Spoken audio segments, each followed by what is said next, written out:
नमस्कार, the publish में आप सभी का स्वागत है और मैं हूं वरुण शर्मा।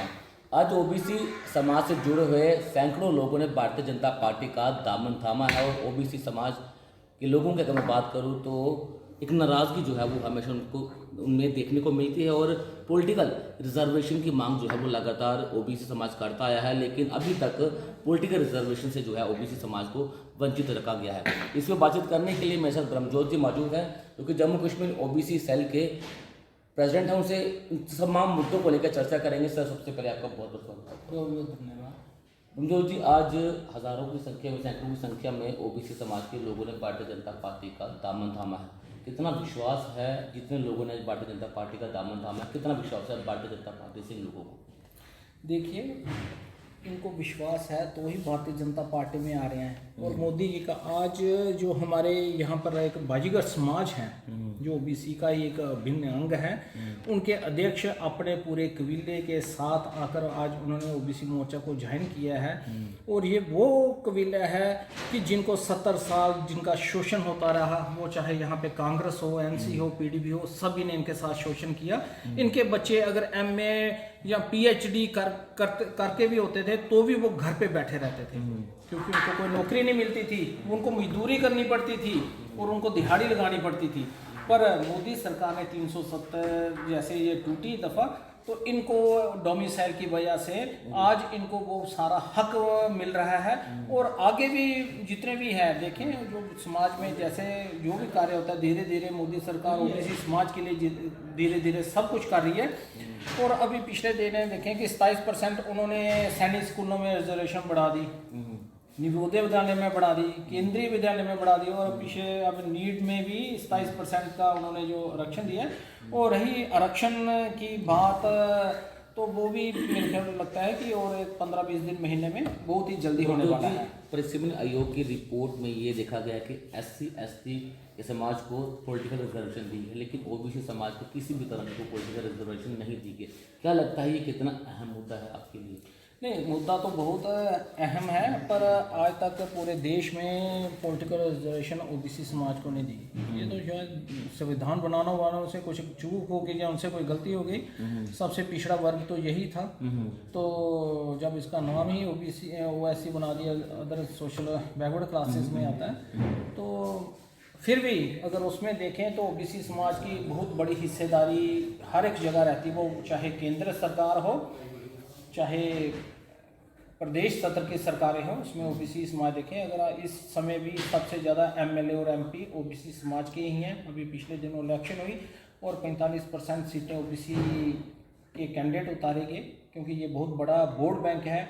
और भारतीय जनता पार्टी को पूरा यकीन है कि चाहे जो मर्जी हो जाए, 2-4 को छोड़कर ये सारा ओबीसी समाज भारतीय जनता पार्टी का साथ देता है, और इसलिए ये इसको आगे भी जाकर ऐसे केंद्र में भाजपा की सरकार को 7 साल से ज़्यादा का समय हो चुका है और नरेंद्र मोदी जी का एक नारा है सबका साथ सबका विकास। तो फिर क्या कारण है कि ओबीसी समाज को आज भी वो दर्जा नहीं दिया जाए जो उनको चाहिए? क्योंकि सबका साथ सबका विकास का नारा आप ही के जो देश के प्रधानमंत्री हैं मोदी जी, उन्होंने दिए, तो फिर क्यों ओबीसी के समाज के लोगों को ये नाइंसाफी हो रही है? ऐसा नहीं है कि बिल्कुल नाइंसाफ़ी हो रही है। जैसे कि मैंने आपको बताया कि जैसे अभी स्कूलों में, केंद्रीय विद्यालयों में, नीट में, कि अगर ओबीसी समाज के अगर 1 लाख बच्चा होता है, उसमें 27,000 बच्चे ओबीसी समाज के भी डॉक्टर बनेंगे। ये बहुत बड़ी अचीवमेंट है। और मैं प्रदेश का एक ओबीसी मोर्चा का अध्यक्ष हूँ। इसके अलावा आप देखें, कार्य करने की शैली ओबीसी जो समाज होता है उनकी अपनी होती है। हमारे जो शीर्ष नेता है जिनके नीचे सब वोट मांगते हैं, प्रधानमंत्री मोदी जी, वो भी तो ओबीसी समाज के हैं। और हमें गर्व है, पूरा समाज आज उनके पीछे चल रहा है कि उनके कार्य को देखकर देश को उन्होंने कहां से कहां तक पहुंचा दिया। आज यूक्रेन से अगर बच्चे निकल रहे हैं तो हिंदुस्तान, पाकिस्तान के बच्चे निकल रहे हैं तो हिंदुस्तान का झंडा लेकर निकल रहे हैं। ये बहुत बड़ा अपने आप में गर्व का क्षण होता है। और जब ये सब कुछ हो रहा है तो वो भी धीरे धीरे ओबीसी जो समाज है उसको भी आगे बढ़ोतरी के लिए, और हमने जम्मू कश्मीर में तो अनेक सामाजिक और सोशल कार्य भी किए हैं जिससे कि हमारा समाज आगे बढ़ जाए। जैसे हमने कई जगह सिलाई मशीनें भी दी, कई जगह और आत्मनिर्भर भारत के लिए कार्यक्रम चलाए जिसमें कि समाज को अपने पैरों पर खड़ा होने के लिए। और इसमें सबसे बड़ी बात ये है कि हमने सिर्फ ओबीसी समाज की बेहतरी के लिए कार्य नहीं किए, हमने आम जनता के लिए बहुत कार्य किए हैं, जिसमें जनरल कैटेगरी के बहुत से आते हैं, जिसमें ईडब्ल्यूएस की श्रेणी में लोग आते हैं, और एससी समाज के भी लोग आते हैं, और एसटी समाज के भी लोग आते हैं, जिसको ओबीसी मोर्चा द्वारा उनको सहायता अलग अलग मौक़ों पर प्रदान की गई। रमजोत जी, आप पूरे जम्मू कश्मीर के अध्यक्ष हैं ओबीसी समाज के। कश्मीर में किस तरह का रिस्पॉन्स आप देखते हैं? जब आप कश्मीर के दौरे पर होते हैं तो कश्मीर के लोगों का किस तरह का रिस्पॉन्स आपको मिलता है? कश्मीर में सबसे ज़्यादा अगर ज्वाइनिंग और सबसे ज़्यादा अगर प्रोग्राम किए गए तो वो ओबीसी मोर्चा द्वारा किए गए। कश्मीर में ब्लड बैंकों के प्रोग्राम ओबीसी मोर्चा द्वारा किए गए। कश्मीर में हज़ारों की संख्या में हमने सर्दियों में, बारिशों में, जब पूरे बंद हो गया था बर्फबारी में, ओबीसी मोर्चा द्वारा वहाँ पर कंबलों बांटे गए और राशन के कार्यक्रम किए गए। ज्वाइनिंग के तो सबसे ज़्यादा ओबीसी मोर्चा द्वारा ही प्रोग्राम किए गए हैं वहाँ पर। चलिए, अगर आखिरी सवाल करना चाहूँगा, जम्मू कश्मीर में बहुत जल्द विधानसभा के चुनाव होने जा रहे हैं, ऐसी बातें कही जा रही हैं। ओबीसी समाज का कितना अहम योगदान रहेगा अगर विधानसभा के चुनाव जल्द से जल्द जम्मू कश्मीर में होते हैं? देखिए, ओबीसी समाज की संख्या आधी संख्या है, जितनी भी हमारे जम्मू कश्मीर की आधी संख्या सिर्फ ओबीसी समाज की ही है।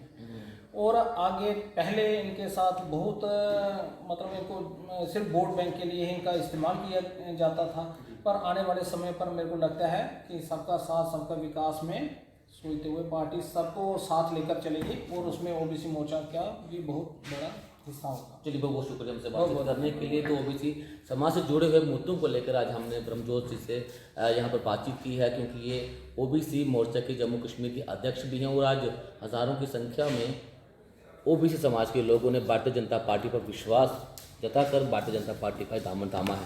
बन रहे हैं द पब्लिश के साथ। धन्यवाद।